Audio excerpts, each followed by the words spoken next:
Alô, amigos do canal Varal, salve, salve! Eu agradeço a sua presença mais uma vez conosco. Sim, agradeço porque você tem nos acompanhado, tem nos abençoado, ouvindo palavras de conforto, de seu interesse também. Agradeço a todos aqueles que curte, compartilhe, inscreva-se, faça do nosso canal uma parte relevante da sua vida, com bons conhecimentos, com coisas maravilhosas, para que você possa se edificar espiritualmente. Amigos, hoje nós vamos falar sobre cães gulosos. Cães gulosos, pastores gulosos, interessados apenas na parte financeira e não estão interessados em ganhar almas. Mas a vida é muito estranha. Você chega sem nada, luta por tudo, depois você deixa tudo e você vai embora sem nada. Eu estou dando as boas-vindas em nosso @canal Varal e que tudo dê certo para você sempre. Mas antes, ouve essa mensagem de reflexão. Lembre-se, de uma coisa. A crise tira os covardes de você. Quando você está em crise, os covardes se afastam de você. Quando tudo anda bem, todos são seus amigos. E uma coisa é verdade: somente poucos estarão com você. Um deles é Deus. Você mesmo vai ver com os próprios olhos quem são e quem não é nesse capítulo de sua vida. Neste momento, as próprias pessoas se revelam, as caras aparecem, os covardes que te bajularam tira muitos de perto de você. Eles te observam de longe, esperando a sua queda. Ali acabam os falsos amigos. Sim, quando você está bem, todo mundo é seu amigo. Você agora já está esquecido. Para eles, você está morto. Mas aí, quando você se mostra forte e se agarra a Deus, tudo muda. Você passou esse ciclo e renasceu, se recriou e voltou a ser aquele vencedor. Sim, aí os mesmos querem te reverenciar pela tua vitória. Mas digo não. Não vale a pena restaurar quem nunca esteve com você nos momentos mais difíceis. Siga em frente com o único que não te abandonou, Deus. Nós vamos falar sobre pastores, cães gulosos, é a pergunta que eu faço para você. Então vamos à história bíblica de hoje. Meus amigos, lá em Isaías 56:10, diz que os cães gulosos são uma metáfora para os guardas, atalaias do povo de Deus, que são descritos tipo como cego, como mudo, como preguiçosos, não cumprindo a função de vigiar e advertir. Eles são comparados a cães gulosos que, como os animais, não se preocupam com o bem-estar do rebanho. Mas apenas com a sua própria satisfação e ganância, não conseguindo proteger o povo de Deus. É a função que o pastor tem. Em resumo, os cães gulosos são uma crítica aos líderes religiosos ou guardas que negligenciam o seu papel de vigilância e cuidado com o seu próprio povo, com o povo de Deus, aquele que está à frente daquele trabalho. Eles estão focados apenas em seus próprios interesses. Não sou eu que estou falando, está lá na Bíblia. Mas vamos a fundo sobre o que as Escrituras Sagradas falam sobre isso. Vamos explorar isso. Pois bem, lá em Isaías 56:10 e 11, fala: todos são cães mudos, não podem latir. são sonhadores preguiçosos que gostam de dormir. Tais cães são gulosos, mas eles nunca se fartam.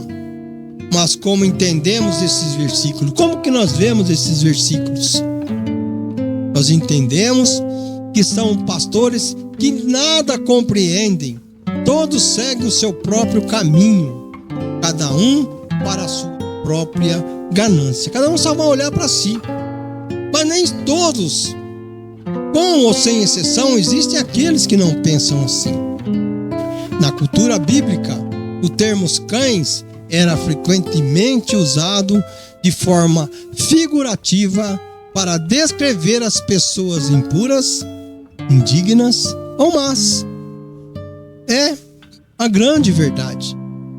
Não era uma referência literal aos animais, não.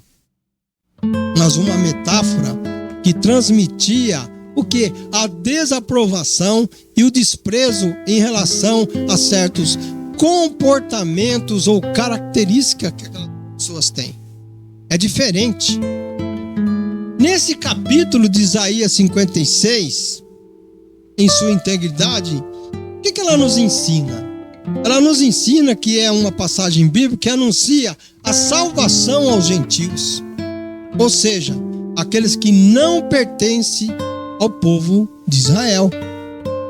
Claro, a promessa de Deus é que, apesar da negligência de alguns membros do seu povo, por exemplo, como os atalaias, cegos e cães, os cães gulosos, ele irá acolher estrangeiros e eunucos, mostrando que o seu amor e salvação são universais. Deus olhou para todos, Deus não tem acepção de pessoas. A passagem também, o que ela destaca? A passagem destaca a importância de guardar no sábado conforme o entendimento de algumas denominações evangélicas e praticar a justiça, pois a salvação de Deus está próxima. Nós estamos aí, o tempo está encurtando, as coisas estão ficando mais difíceis, tudo está se resumindo. Essa passagem critica a negligência de líderes religiosos, os atalaias cegos e a falta de preocupação com a salvação do povo por parte de alguns desses cães gulosos. E o que ela mostra? Ela mostra que nem todos no povo de Israel estão cumprindo o seu papel. Fato reconhecidamente nos dias de hoje. O que foi ontem está se igualando a hoje, onde alguns líderes focam a ganância financeira usando e fazendo comércio da palavra de Deus. Muitos estão preocupados apenas com a parte financeira.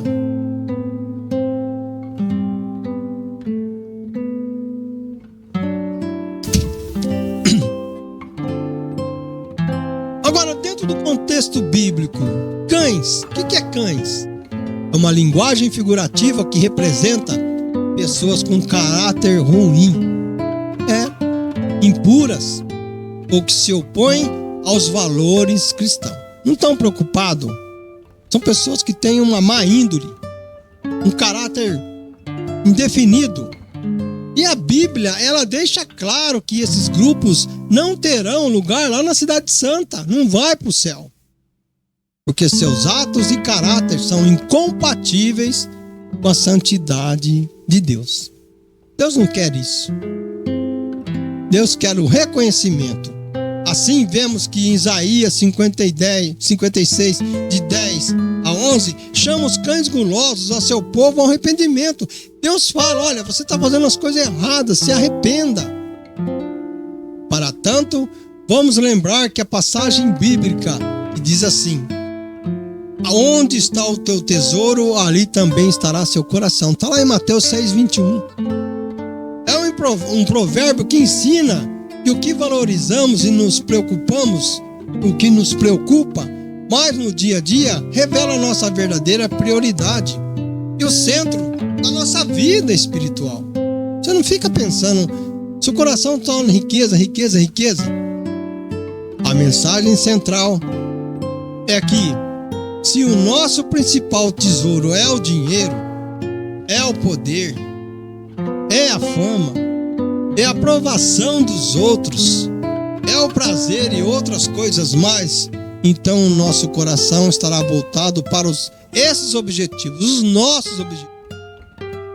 E a nossa vida estará orientada simplesmente para obter esses bens.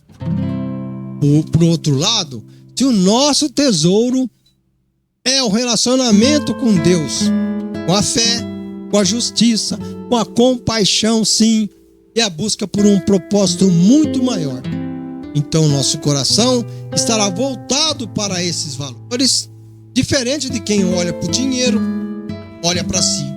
E a nossa vida será direcionada para a realização desses objetivos e vai ter sucesso no que você faz.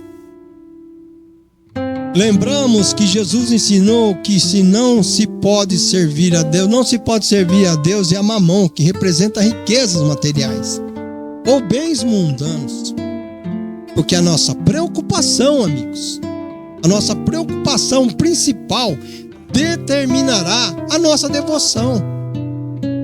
Onde estiver o nosso tesouro, ali também está o nosso coração. E isso irá definir nas nossas prioridades, nas nossas escolhas, nas ações que a gente pratica. E essa passagem, o que ela nos convida? O que ela nos remete? Nos convida a uma reflexão sobre os que mais nos move e nos faz mais felizes. Então, lembramos que isso é um alerta para não nos deixarmos seduzir pelas coisas passageiras e materiais e para buscarmos o tesouro que é duradouro, que nos traz alegria e que nos aproxima de Deus. O homem optou pelos bens materiais, esqueceu de Deus. Em resumo, o provérbio nos ensina que a nossa vida e o nosso coração estão intimamente ligados ao que nós valorizamos e ao que nos preocupamos. Que nos preocupamos mais. Mas vamos lembrar de Jeremias 6,13. Se viram os seus caminhos, isto é, seus próprios interesses, são egoístas, não para o bem-estar espiritual do seu povo, da sua igreja, do seu rebanho, dos seus fiéis. Lá em 2 Reis 21, fala: e Manassés levou seu povo à cegueira espiritual, assim como os muitos pastores agem no dia de hoje. Eu quero ficar rico, vou buscar a riqueza, não vai buscar nada espiritual. Todos estão voltando para o seu próprio caminho, cada um para o seu próprio lucro. Eu quero ganhar, eu preciso ter, não é ser com Deus. A Bíblia descreve o fim de pastores que se preocupam mais com o dinheiro do que com o rebanho. As pessoas, né? As pessoas, não se preocupam com as pessoas. Como um fim de desgraça e aflição. Esses pastores, em vez de cuidar do rebanho e protegê-lo, abandonam e os levam à destruição. Por fim, e no fim, a Bíblia usa a metáfora do pastor e do rebanho para ilustrar a liderança e a responsabilidade espiritual que o pastor tem. Quando um pastor se torna ganancioso e negligenciador, deixa de ter cuidado com o rebanho, Deus expressa a sua ira e juízo contra ele. Pode-se passar um tempo de sucesso provisório.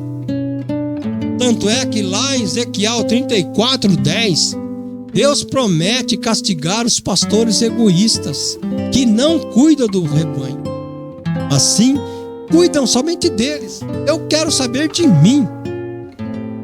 Isto não quer dizer que pastores não devem sobreviver da obra. Mas, muito cuidado, presta atenção, muito cuidado com os gulosos. E a Bíblia ensina que a tarefa de um pastor é um trabalho nobre. Está escrito lá em 1 Coríntios 9:7. E, quando feito vocacionalmente, merecem remuneração. Está lá em 1 Timóteo 5:17 também afirmando isso. E a pergunta que eu faço: seu coração está voltado para o dinheiro ou para a obra do Senhor? Nós vemos que tem pessoas gananciosas, pastores que visam lucro, pastores que têm interesse pessoal na obra como um banco financeiro. E tem pastores aí que dá gosto. Eu não estou aqui generalizando ninguém. Eu não estou aqui me referindo a ninguém. Cada um faz o seu livre-arbítrio na hora de você pensar nesta questão. Isso aqui não é uma peça acusatória, muito pelo contrário, é um alerta que a gente deve ter. Aonde a gente deve pisar, aonde a gente deve buscar. Porque hoje nós vemos bons pastores, pastores comprometidos com o evangelho, embora, que nem acabamos de refletir, pastores que estão voltados apenas para si. Pastores que estão olhando apenas para o lucro, não para a salvação espiritual. São os cães gulosos esses que a Bíblia fala. Pense bem no que eu falei. Retrate bem o que eu falei. Não é uma peça acusatória. É um lembrete do caminho que você deve tomar. Portanto, meus amigos, eu agradeço mais nessa gravação. O meu muito obrigado com você por estar participando conosco, e a gente sempre vai estar feliz, sim. Curte, compartilhe, inscreva-se, passe para o seu amigo, @canal Varal. Meu muito obrigado por você ter ficado até o fim. Muito obrigado.